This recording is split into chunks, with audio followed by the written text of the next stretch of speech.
In this video, we're going to be discussing IRs, which is short for impulse responses.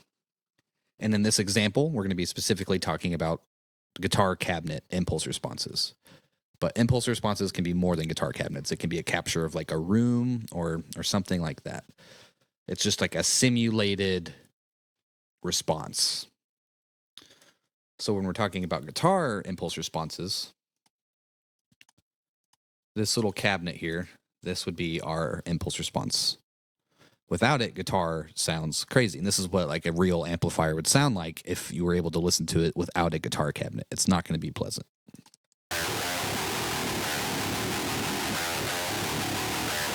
So that's the sound being generated by the amplifier, the preamp and the power amp section.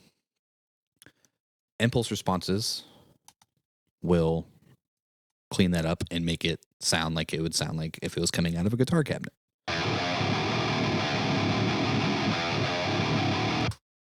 It's a very powerful tool because your impulse response is going to be the biggest factor in terms of changing your sound. So without adjusting anything on the amp or any of the pedals or anything, we're just going to change the impulse response and see how that changes.